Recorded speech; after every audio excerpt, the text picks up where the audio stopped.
Hey everybody, it's Average Gatsby, and welcome to my video on using Kasumi, using the Locust SMG, and using the Flashbang. Now, this is going to be just an overview of those three things that we just picked up from the downloadable content today.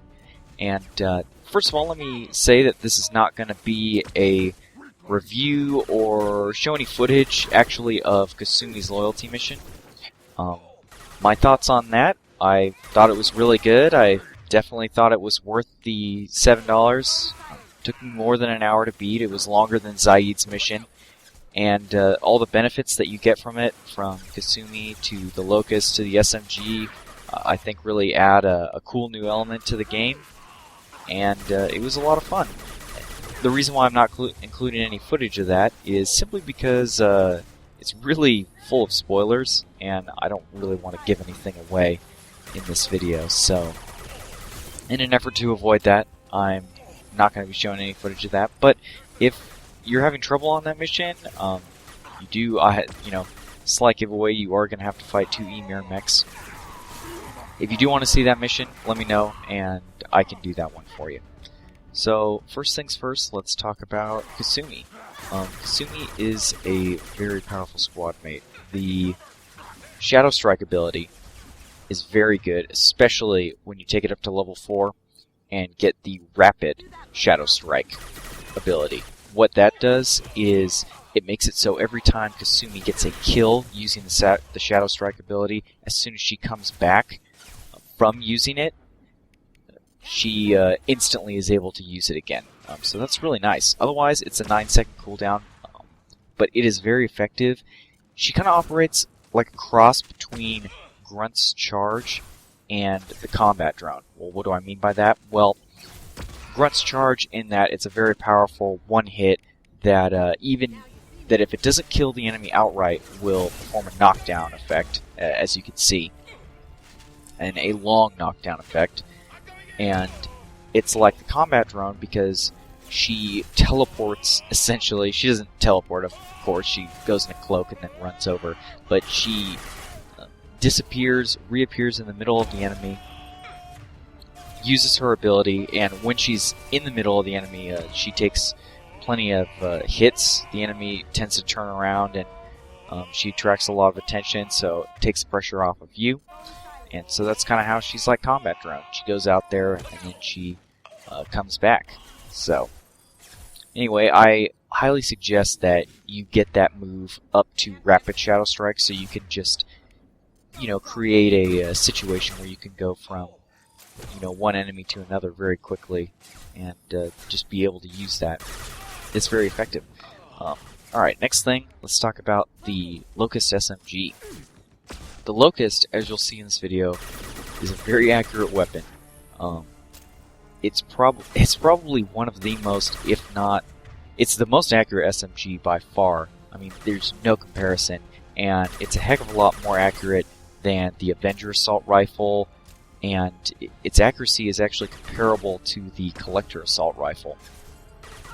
In fact, I'd go so far as to say that the Locust SMG is basically the Collector Assault Rifle with 8 less bullets in its magazine, a faster fire rate, and better damage.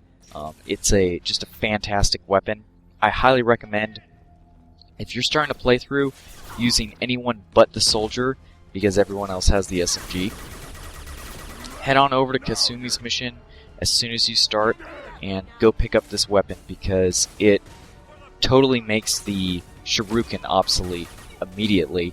And the Tempest, I don't really know. I'm going to have to do some damage testing, and it also depends on how you use your Tempest.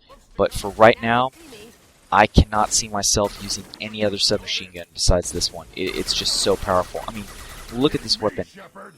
I'm firing on full auto. My accuracy is getting no worse. I have 0 recoil. That's not me doing any sort of trick with the mouse or anything like that. This weapon has no recoil. It fires excellent from the hip, and it has a large amount of ammo. Now, its magazine isn't huge, but you've got 380 shots, and in addition to that, you'll see when I walk over an enemy, I pick up 90 bullets, which is, you know, just a ton of ammo. I think this weapon has pretty much made the assault rifle choice for adepts and engineers and sentinels, you know, a lot less valuable. Unless you really want to play with the Vindicator or something, this SMG is better than every other assault rifle. So, just something to consider. But there is absolutely, you know, unless you really want the Vindicator, there's no reason to now pick the assault rifle training unless you really like high rate of fire weapons and you want to use both the Locust or the Tempest and the assault rifles. So with that said, I do want to add, I have not done any damage testing, so I don't know exactly how much damage this weapon does. This is just my impressions from using the weapon for, you know, about 3 or 4 hours today. I think one of the reasons why this weapon is so powerful is because it is extremely easy to line up headshots with it. You can just go full auto and, you know, have no problem getting headshots. Alright, now we're to Reaper IFF, and let me talk about the flashbang that you've been seeing me use this entire video. The flashbang is an excellent ability. It's probably my favorite bonus power right now, and unfortunately makes a couple abilities not useless, but a heck of a lot less useful. For starters, the flashbang has multiple effects. One, it has a status effect on any enemy. That includes enemies with armor, shields, barrier. Any enemy that is within its radius, when it goes off, cannot use its weapon, its tech effects, its biotic damage effects. It can't use anything for the duration of that time. I believe I've taken Improved at this point, because I'm very late in the game, and Improved grants a greater AoE and a longer status effect time. I believe that time is 6 seconds. I recommend that's what you take too. There's no reason to add any damage to this weapon, because you should never use this weapon as a damage dealer. You should use it for its status effect. Now, if the enemy is reduced just to health, it can do two things. One, it has a knockdown effect, and as you can see here, because it is a knockdown effect, it's excellent against husks. And two, the length of that knockdown is going to be as long as the tooltip indicates for the status effect. So for example, if mine is lasting for 6 seconds, neutralizing their weapons, when they're reduced just to health, they lay on the ground for 6 seconds. It's pretty excellent. Finally, it has a huge AoE effect. It has a 9 meter AoE, which is 3 times the size of Area Incinerate or Area Cryo. It's bigger than Wide Singularity. It's one of the biggest AoEs in the game. It's comparable to Shockwave, and yet has even more benefits. Finally, you'll notice it does produce a stagger effect on all husks. This weapon is just really excellent at crowd control, possibly one of the best, if not the best, crowd control moves in the game. And it does have a little bit of overlap. I can't see myself using Cryoblast anymore after picking this up for my engineer. If I wasn't playing the class pure, then I wouldn't use it anymore. Same thing with Concussive Shot.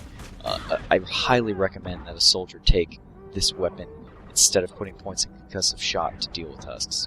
Anyway, I'm Average Gatsby. Thanks for watching.